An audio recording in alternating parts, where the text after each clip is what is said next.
अस्सलाम वालेकुम दोस्तों, पापूनगर जी न्यू अपडेट सां गॾु हाज़िर थी चुका आहियूं। इन खां पहिरीं असांजे चैनल ते न्यू आहे त सब्सक्राइब करे हाल ते क्लिक कंदा दोस्तों, त बिना देर रहणो त पंहिंजी अपडेट जी तरफ़ तव्हांखे इंतज़ारु कोन था करायूं।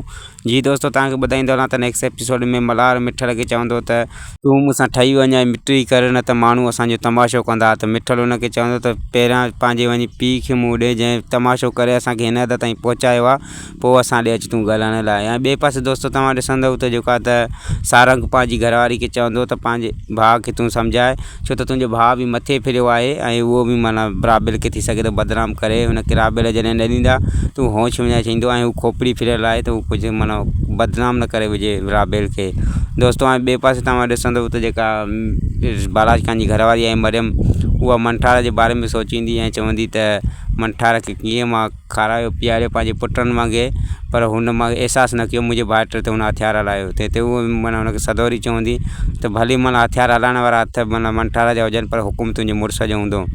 तंहिं ते मरियम चवंदी त असां हुनखे नौकर कॾहिं बि न सम्झो होसीं, हुनखे मां पंहिंजो पुटु सम्झो हो, पर हू मुंहिंजो पुटु थी करे ऐं मुंहिंजे भाइट ते जॾहिं हुन हथियार हलायो आहे त हुन सभु पंहिंजा दग बंदि करे छॾिया आहिनि। जी दोस्तों, त वरी मिलंदासीं तव्हां सां नेक्स्ट वीडियो जी अपडेट सां गॾु। ख़ुदा हाफ़िज़ दोस्तों, दुआनि में यादि रखो।